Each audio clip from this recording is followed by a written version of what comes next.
मैं Manish Kumar study mentor channel पे आपका स्वागत करता हूँ। धन्यवाद। ये आज हम आपके सामने उस व्यक्ति से बात करेंगे जिनका चयन बीपीएससी और डीपीएससी पद पे हुआ है। तो सबसे पहले तो इनका स्वागत है। तो रंजीत जी, पहले अपने बारे में कुछ बताइए। जी, मेरा नाम रंजीत कुमार है और मेरा बीपीएससी 56-59 में डिवाइस पद पे सिलेक्शन हुआ है। मैं अपनी शिक्षा के मैं बिहार के वैशाली जिले का निवासी हूँ और मैं अपनी शिक्षा के बारे में बताऊँ तो मेरी प्रारंभिक शिक्षा +2 तक गांव में ही हुई। उसके बाद मैंने बीए और एमए पब्लिक एडमिनिस्ट्रेशन से इग्नू से किया है। ठीक, और वर्तमान में मैं जो है डीवाईएसपी की ट्रेनिंग जो है राजगीर में ले रहा हूँ। तो पहली मेरी क्वेश्चन है कि बहुत से विद्यार्थियों के माइंड में ये रहता है कि ऑप्शनल हम मैथिली साहित्य को क्यों चुने, तो इसके बारे में आप क्या कहना चाहिए? देखिए, मैथिली साहित्य मैंने क्यों चुना, इसका 3 कारण है। पहला कि मैथिली भाषा से मैं पहले से अवगत हूँ, मेरी पृष्ठभूमि मैथिली भाषा से।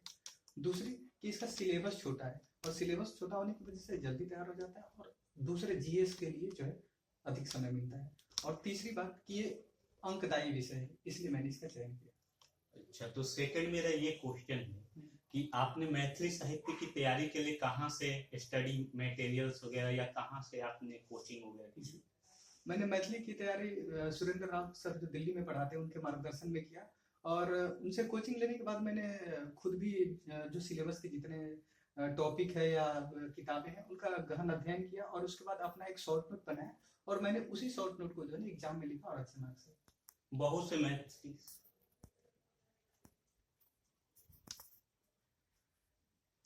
बहुत से जो यूपीएससी एस्पायरेंट या अदर पीसीएस एग्जाम की तैयारी कर रहे हैं, बहुत से छात्रों के माइंड में रहता है कि मैथिली साहित्य के लिए कौन सी बुक्स हम पढ़े, ये बहुत भ्रामक रहता है। तो इसके बारे में बुक्स और स्टडी मटेरियल कौन सा यूज करें, इसके बारे में कुछ बताएं। जी, मैथिली साहित्य में स्टडी मटेरियल की थोड़ी कमी है, तो इसके लिए अगर आप मैथिली साहित्य लेते हैं तो किसी कोचिंग से मार्गदर्शन लेना ज्यादा सही रहेगा।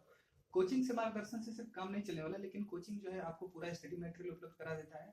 उसके बाद जो है डिपेंड करता है कि आप उसको कितने अच्छे से शॉर्ट फॉर्म में तैयार कर लेते हैं और जो किताबें उनको पढ़ते हैं, क्योंकि जो उसमें व्याख्यात्मक प्रश्न होते हैं उसका उत्तर देने के लिए आपको कहानी और कविता की समझ होनी जरूरी होती है कि ये कहाँ से उठाया गया है। तो पहला कोचिंग और दूसरा जो है खुद से गहन अध्ययन करना और विषय पे समझ बनाना।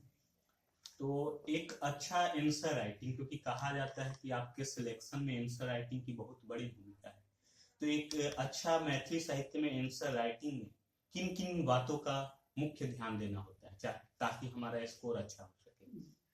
आंसर राइटिंग के लिए सबसे पहले तो हमें क्वेश्चन की समझ होनी चाहिए कि क्वेश्चन में क्या पूछा गया है। कई बार जो मैथिली साहित्य के दूसरा पेपर है उसमें क्वेश्चन में ऐसे शब्दों का चयन किया जाता है कि उसे समझना कठिन होता है, तो हमें आंसर लिखने से पहले बार बार क्वेश्चन को समझना चाहिए। दूसरा आंसर राइटिंग, जब हम एक बार सिलेबस तैयार कर लिए या कोचिंग कर लिए तो उसके बाद हम कोशिश करनी चाहिए कि कम से कम पिछले 5-7 साल के क्वेश्चन का जो है आंसर राइटिंग प्रैक्टिस घर पे किया जाए और बार बार उसको पढ़ा जाए और बार बार याद किया जाए ताकि एग्जाम में जो है अच्छे ढंग से उसको लिखा जा सके। तो क्या आपकी पृष्ठभूमि मैथिली साहित्य की कोई रही है या आपका क्षेत्र जो है मैथिली क्षेत्र रहा है या आपने इसका ऑप्शनल चुना? जी, मेरा घर वैशाली है, तो वैशाली की जो बोली है वो वज्जिका है और वज्जिका जो है मैथिली की एक उपभाषा है, तो इसकी वजह से मैथिली की पृष्ठभूमि मेरे पास पहले से रही, तो इसलिए मैंने मैथिली का चयन किया। अगर अन्य भी विद्यार्थी हैं जिनका कोई मैथिली का बैकग्राउंड नहीं या गैर मैथिली भाषी क्षेत्र है, क्या उन क्षेत्र के स्टूडेंट्स जो है क्या मैथिली साहित्य को एज ऑप्शनल ऑप्ट कर सकते हैं? जी बिल्कुल, बहुत सारे लोगों ने सिर्फ बीपीएससी में नहीं यूपीएससी में गैर मैथिली भाषी लोगों ने मैथिली विषय का चयन किया और उनसे उनका सिलेक्शन भी हुआ है। जैसे नीलिमा कोरवाल जो कि राजस्थान के मूल रूप से, उन्होंने यूपीएससी में मैथिली साहित्य का चयन किया, उसमें अच्छे मार्क्स आए और उनका फाइनल सिलेक्शन भी हुआ है। इसका कारण ये है कि मैथिली जो भी हिंदी भाषी है उनके लिए मैथिली सीखना बहुत ही सरल है और लिखना भी बहुत सरल है, इसलिए कोई भी हिंदी भाषा की समझ रखने वाले मैथिली साहित्य का चयन कर सकते हैं और उसमें अच्छे मार्क्स पा सकते हैं और चयन भी हो सकता है।